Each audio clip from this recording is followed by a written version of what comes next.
Hello traders, Day Trader Matt here at businesswithtrading.com, and I wanted to bring to you a trade that we made last month that was, pretty cool trade. We made some money on it, but more importantly, how we trade volatility and do we really have to change anything in our methodology? And the answer is no.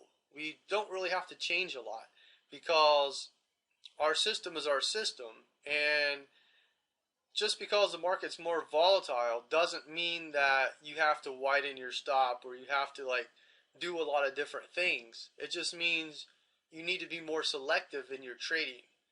And that's where a lot of people go wrong. A lot of people I'll just widen my stop and I'll just take every single trade that I see, which is a terrible idea. What we teach is be selective about your trades, because as an employee, say you work somewhere, some company, you get paid depending on how hard you work. If you work hard, you're probably going to get a raise.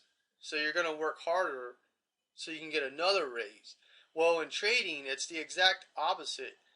If you work hard, nobody cares. If you work harder, nobody cares.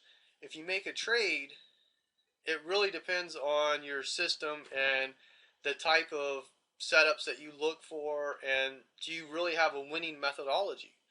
That's really what it comes down to. So this trade didn't last very long. We were out on the 13th and we got in on the 3rd. So it was a 10-day trade. And in that 10 days, how much work did we do? Well, we spent a little bit of time finding the trade. That didn't take that long. We looked at it, we found it, and we're like, okay, we're going to take this trade at this point right here. We took it at 112. We put our stop at 114. Did we have to do 114? No, we could have done 113.60, but it is what it is. We took an $800 stop, and we were looking for this yellow line and this red line as two targets. So if you look at it from a money standpoint, one contract, $800 per contract risk. First target was a 10-point target. That's $4,000 per contract. And then second target, 16 points, is $6,400 per contract. So looking at that is pretty nice, of course. And let's look at what the VIX was doing during this time. So this was a time of a volatile market. So the 3rd is right about here. This is the 3rd right here. So volatility isn't that bad. It hit a high of 40. Not that crazy. The 13th is over here. So you had a high at 77.57. So that's a little crazy. Definitely a little crazy. And we didn't really do anything different in our trade. We took the trade. We had a 2-point stop. And the swing trading, we do have a little bit of larger stops than in day trading because we're looking for much larger profit. So if we just took this first target, we didn't pay attention to the second one at all. Let's say we were scared. So $800 risk to a $4,000 target. That's pretty phenomenal. But when you're taking two contracts, at least two contracts, you're able to maximize your profit potential. So taking that $800 risk, you're looking for, that's $1,600 total, and then you're looking for $10,400 target. So you're able to watch the market come down, and you can move your stop down as price moves down. So as price is here, we have our stop a little bit above break even. So worst case scenario, we get stopped out and we make a little bit of money. Best case scenario, price continues. So price comes down, we got our first target hit. It continues. So we can move our stop down a little more on the trailer or on the second contract, whatever you want to call it. And then price comes down and takes us out. Now there's two different ways you could trade this second contract. So we take the first contract off at the target We predefined it. We looked at it. Whenever we enter, we always have our target and our stop, always. And I learned this from when I started trading. I was a terrible trader when I first started because I didn't have my mindset right.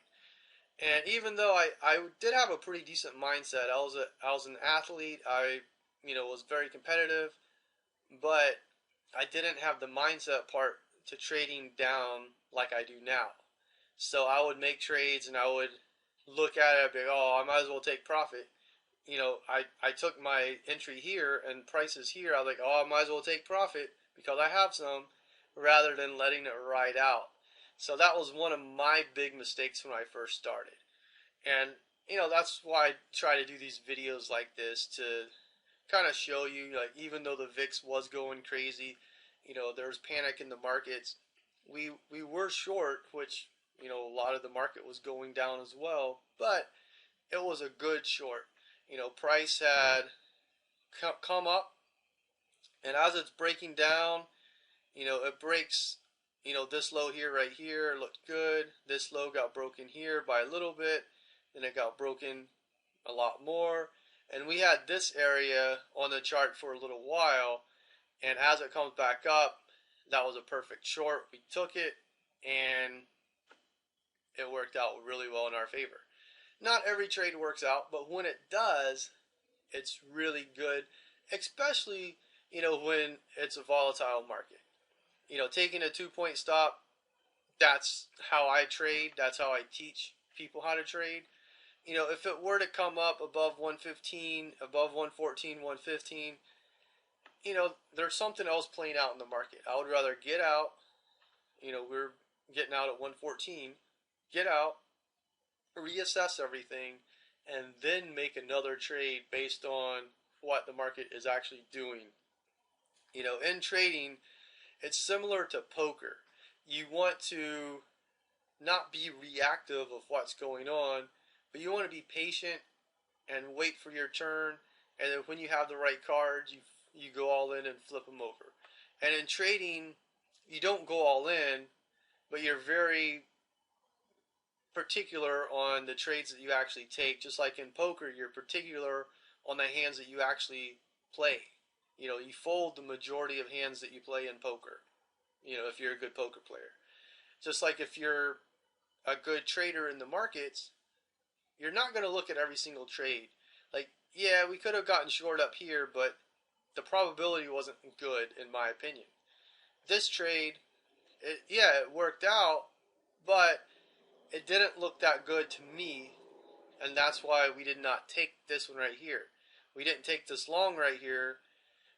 We didn't take this area. This wasn't even a trade, but, that's what we look for. Whenever we took our exit down here, we didn't get long because it wasn't a long entry.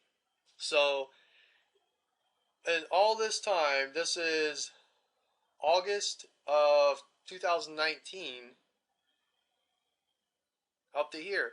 I think our last trade happened around this area, maybe something like that.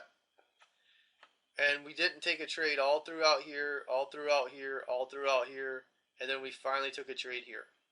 So that's many months of this market trading, price moving, oscillating up and down. We did not take a trade. And then we did take a trade here and, made some pretty good money. I wanted to highlight this just because you don't have to be in the market all the time to be able to make money. We were trading other markets. And that, that's what we were doing during this time. We were trading other markets, the ES, the NASDAQ, the, soybeans, crude oil, wheat. We've been trading those markets pretty well. I think we even traded gold a couple times over here. Not this year. And, we do pretty well. But you have to be particular on what trades you actually take. And this is the first time this year we have traded live cattle, and it worked out very well. So, just wanted to highlight that, talk about it a little bit with the market in panic. It's been interesting. After we did take this trade, price did shoot up. Then it couldn't get back to this resistance point, sold off, and then gap down, and just it's been pretty ugly price action over here. And also we don't look for confirmation signals. A lot of people talk about price action and confirmation. That's not something we look for. And I wanted to highlight that as well because I do get questions about that. I tell people I trade price action. They're like, oh, yeah, okay, yeah, I know that. No, you don't. Because a lot of people talk about let's wait for a candlestick setup and then we make a trade. Like you look at this wick up here. I guess people call it a shooting star or whatever. And then price sells off and takes out this low. And then you get into a trade. Well, the market, we were short at 112 and this is at 106 right now. So that's 6 points that you lost out on because you're waiting for a confirmation signal or something like that. And, I don't look at any of that.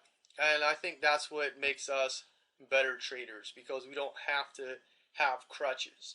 Let's look for a candlestick pattern or what's the MACD doing. Just look for a nice area to get into the market at and you get in. We read the market. I teach how to read the market. That's what I do. And once you've been doing it for a little while, it's pretty easy. It's like driving a car. You get in, you drive somewhere, get out, you're good. Same way with trading. Trading, once you've been doing it for a while, you jump on your screens.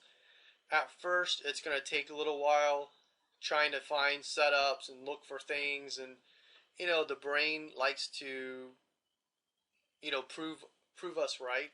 So when we're looking for a trade, and let's say we're tired, we're going to find one whether there is one or not. So that's another thing that I talk about a lot is being able to have the right mindset, but also to be in the top shape that we can be in. As far as mentally, you don't have to be in like awesome physical shape so you can go run a marathon tomorrow or something like that. But I just mean, mindset wise, as far as trading is concerned, we need to be in peak shape. So anyway, hopefully you got something out of today's video. I know I rambled a little bit, but I haven't put out a video in quite a while, so I guess I had a lot to say. Hopefully you did enjoy the video.